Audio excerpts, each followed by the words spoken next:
Hello, guys, welcome back to our daily current affair channel. I hope you all are doing well and be happy. Now, we will start the current affair of 9th January 2026. Question number first. Which country became the first in the world to commercially produce biovitamins for road construction? कौन सा देश विश्व में पहला ऐसा देश बना है जिसने रोड निर्माण के लिए बायोविटामिन्स का वाणिज्यिक उत्पादन करना शुरू कर दिया है? Options are option A is France, B China, C India या D Germany. Right answer is option number C is the correct answer. India ऐसा करने वाला पहला देश बन गया है। और यह जो उपलब्धि है वो CSIR की जो तकनीक हस्तांतरण कार्यक्रम में प्रस्तुत की गई है।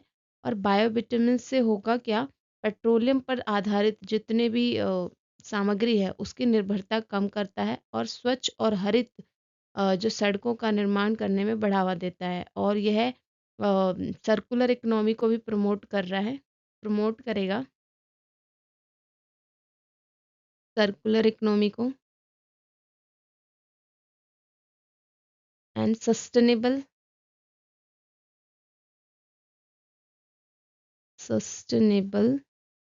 Infrastructure development. ठीक है, next question, question number second. The United Nation has declared 2026 as the international year of which theme. संयुक्त राष्ट्र ने 2026 को किस विषय का अंतर्राष्ट्रीय वर्ष घोषित किया है? Options are option A forest conservation, option B climate resilience, option number C rangeland and pastoralist, option number D sustainable agriculture. Right answer is option number C is rangelands and pastoralist. हमें image को देख के ही पता चल जाना चाहिए कि पेस्टलिस्ट के बारे में बात की जा रही है, जो आपके चरागाह और पशुपालक होते हैं उनके बारे में। तो जो संयुक्त राष्ट्र है उसने 2026 को चरागाह और पशुपालकों का अंतर्राष्ट्रीय वर्ष घोषित किया है 2026 को। और इसका जो मेन एम है वो क्या है? Importance of grasslands plus importance of savanna ecosystem. ठीक है, अब जो यहाँ का इसका की रोल, किस चीज़ का की रोल है यहाँ पर? कार्बन स्टोरेज का और बायोडाइवर्सिटी का।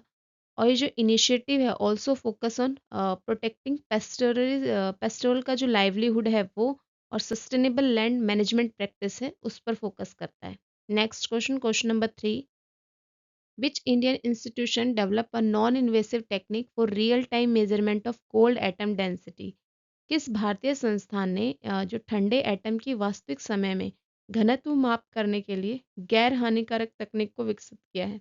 Option are option A is Indian Institute of Science, option B Bhabha Atomic Research Centre, option number C Raman Research Institute, या option number D Tata Institute of Fundamental Research. Right answer is option number C is the correct answer. ये काम Raman Research institute ने किया है। और जो Raman Research institute है, इसके जो वैज्ञानिकों ने Raman driven spin noise spectroscopy विकसित किया है। और इससे होगा क्या, यह तकनीक जो है वो ठंडे एटम के जो क्वांटम स्थिति को बिना प्रभावित किए हुए स्थानीय घनत्व के मापने में सक्षम रहेगी।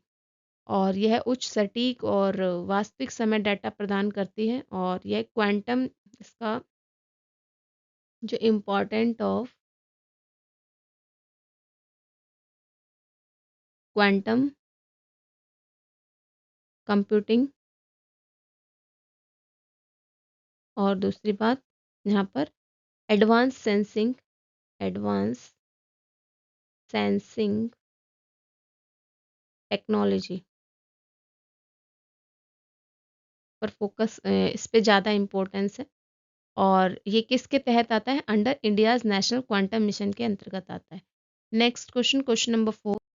According to the first advanced estimates released in January 2026, India's real GDP growth rate for financial year 2025 to 26 was estimated at। जनवरी 2026 में जारी प्रथम अग्रिम अनुमान के अनुसार वित्तीय वर्ष 2025-26 में भारत की वास्तविक जीडीपी वृद्धि दर क्या थी? Option are option A is 6.5%, B 7%, C 7.4% या D 8%। Our right answer is option number C is the correct answer, 7.4%. अब ये जो जीडीपी का अनुमान लगाया है, ये कौन लगाता है? NSO, national static office. ठीक है। और जो पिछली वित्तीय वर्ष की तुलना में ये ज़्यादा ही रही है इस बार। और सेवा इसमें मेन रोल किसका, मेजर रोल किसका है? मेजर रोल किसका है? सर्विस सेक्टर का है। ठीक है।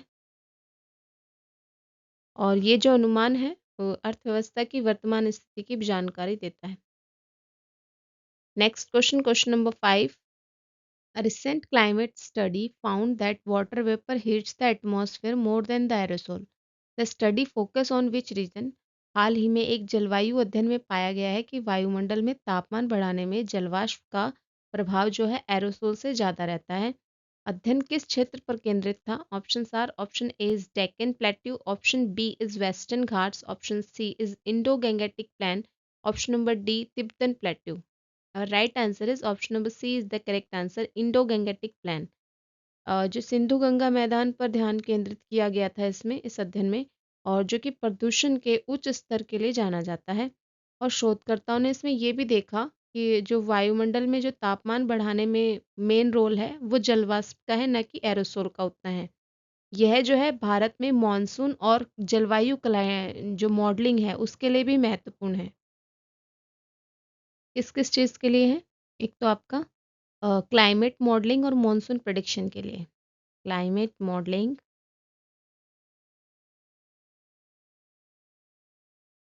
प्लस मॉनसून का प्रेडिक्शन करने के लिए।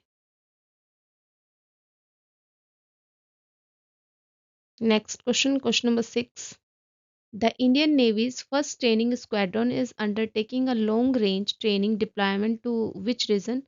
भारतीय नौसेना का प्रथम प्रशिक्षण स्क्वाड्रन किस क्षेत्र में लंबी दूरी का प्रशिक्षण अभियान कर रहा है? Option are, option A is East Africa, option number B South East Asia, option number C West Asia, या option number D Pacific Islands. कहाँ पे किया जा रहा है ये? Option number B is the correct answer, South East Asia के अंदर। भारतीय नौसेना का प्रथम प्रशिक्षण साउथ ईस्ट एशिया में एलआरटीडी पर है। और अभियान में जो है कौन कौन से पोर्ट शामिल हैं? इंक्लूड पोर्ट्स कौन से हैं? 3 पोर्ट्स हैं, सिंगापुर का, इंडोनेशिया का, प्लस थाईलैंड का। ठीक है। और इसका जो मेन उद्देश्य है वो अधिकारियों को समुद्री संचालन और सांस्कृतिक अनुभव प्रदान करना है। और ये भारत की एक्ट ईस्ट पॉलिसी के अनुरूप समुद्री सहयोग को भी मजबूत करता है। Next question, question number 7। Which venue will host the inaugural India International Conference on Democracy and Election Management IICD-EM 2026? Bharat में पहली बार अंतर्राष्ट्रीय लोकतंत्र और चुनाव प्रबंधन सम्मेलन होने जा रहा है। ये कहाँ पर आयोजित किया जाएगा? Option are, option A Pragati Maidan, option B Vigyan Bhavan, option number C Bharat Mandapam, या option number D Constitution Club of India. Image में देखिए ये कहाँ पर हो रहा है? भारत मंडपम के अंदर, न्यू दिल्ली में। ठीक है। और right answer is option number C is the correct answer, Bharat Mandapam में। जो चुनाव आयोग है वो 2026 का आयोजन भारत मंडपम न्यू दिल्ली में करेगा। और यह जो कितने दिन का कार्यक्रम है, ये जो डेमोक्रेसी पे जो कॉन्फ्रेंस होने वाली है, ये कितने दिन की कॉन्फ्रेंस है? इंटरनेशनल है, ये बात ध्यान रखना है। तो ये 3 दिन की कॉन्फ्रेंस होगी, 3 डेज की। कब से कब तक? 21 to 23 जनवरी तक, 2026। इसमें वैश्विक चुनाव आयोग और विशेषज्ञ शामिल होंगे। और सम्मेलन जो है वो 21 से 23 जनवरी 2026 तक चलेगा। इसका जो मेन उद्देश्य है वो लोकतांत्रिक और चुनावी प्रक्रियाओं में जो सर्वोत्तम प्रथाओं का आदान प्रदान करना है वो है। Next question, question number 8। Which country announced its withdrawal from 66 international organizations linked to UN through an executive order in January 2026? जनवरी 2026 में किस देश ने 66 अंतर्राष्ट्रीय संगठनों से अपनी संलग्नता को समाप्त करने की घोषणा की है। Options are, option A is Canada, option B is Australia, option C is USA, option D is UK. Right answer is option number C is the correct answer. ऐसा काम यूएसए ने किया है और जनवरी 2026 में अमेरिका ने ऐसा काम अलग होने की घोषणा कर दी है। और अधिकांश जो प्रभावित संगठन हैं वो संयुक्त राष्ट्र से जुड़े ही हुए हैं, यूनाइटेड नेशन से ही जुड़े हुए हैं। और यह निर्णय जो है राष्ट्रीय हितों के आधार पर चयनात्मक वैश्विक सहभागिता की नीति की ओर संकेत करता है। Next question, question number 9। Who is the author of the book sing dance and lead leadership lessons from the life of Srila Prabhupada. जो ये सिंग डांस एंड लीड पुस्तक है, ये श्रीला जी प्रभुपदा के लीडरशिप लेसन्स और उनकी लाइफ के बारे में यहाँ पर बताया गया है। तो ये किसने लिखी है, इसके ऑथर बताने हैं। Option A is Madhu Pandit Das, option B is Hindol Sen Gupta, option number C Chanchalpati Das, या option number D Gajendra Singh Shekhawat. What was the right answer? Our right answer is option number B Hindol Sen Gupta. ये रहा इनका नाम, ठीक है। और इन्होंने किया क्या है इस पुस्तक में? ये जो पुस्तक है, एक तो ये किसके द्वारा लॉन्च की गई है? लॉन्च की गई है हमारे वाइस प्रेसिडेंट। कौन है? कौन है हमारे वाइस प्रेसिडेंट? सीपी राधाकृष्णन। अभी अपॉइंट हुए थे, अभी हमने कुछ दिन पहले की करंट अफेयर में भी पढ़ा था। सीपी राधाकृष्णन, ठीक है। इन्होंने ये लॉन्च की है और इस पुस्तक में है क्या? सेवा, नैतिकता, विनम्रता और मूल्य आधारित नेतृत्व पर जोर दिया गया है। जो एथिकल लीडरशिप है उसके बारे में, ह्यूमिलिटी के बारे में, सर्विस वैल्यूज़, इनके सब के बारे में बताया गया है। वैल्यूज़ के बारे में, ह्यूमिलिटी के बारे में, सर्विसेज के बारे में और ethical leadership, sorry, ethical leadership, ठीक है। नेक्स्ट क्वेश्चन नहीं है भाई, शायद हमारा ये लास्ट ही क्वेश्चन था आज का। तो ये है आज के आपके वन लाइनर रिकैप, इंग्लिश में भी और हिंदी में भी। आप इसको आज के आज रिवाइज कर लीजिएगा। और अगर ये वीडियो किसी भी तरीके से आपके किसी भी एग्ज़ाम में हेल्पफुल है, then you can like, share, subscribe and comment also. Thank you so much for watching this video.